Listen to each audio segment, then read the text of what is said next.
Oi, gente, eu sou a Manuela Dalcelo Perúcia e hoje eu vou falar para vocês os cuidados para sua bebê reborn ou para o seu bebê.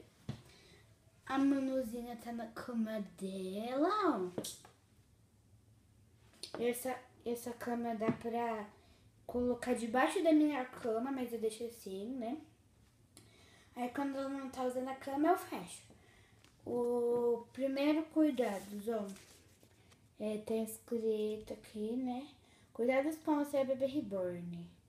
Evite pôr seu bebê reborn ao sol, porque o seu bebê reborn pode ficar vermelho. 2. Tinta de caneta mancha e de lápis também. Não exponha seu bebê a cheiro de cigarro e fumaça, porque não saem do cabelo do bebê reborn e nem nele. Então, evite tipo assim, se você tá se você tá numa festa e tem uma pessoa fumando, você vai pra longe, porque vai ficar o cheiro no seu bebê reborn. 3. Ah não, já foi, né? 3, então. Deixa eu pegar o número 4. 4. Roupas podem soltar tinta, né? Que eu já falei.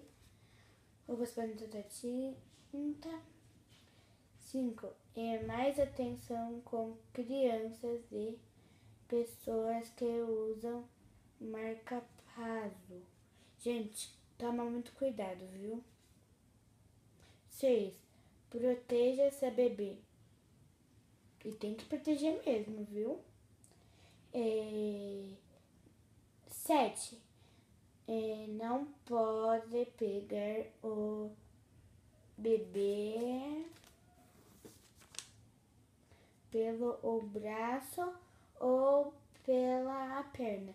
Senão, o bebê, as mãozinhas, as perninhas ou as mãozinhas, os bracinhos podem soltar. Aí, né, soltou e fica sem o bebê. Agora 9. Pentear bem o cabelo do bebê reborn, gente. Tem que pentear mesmo bem. Você tem que evitar deixar nó no cabelo do seu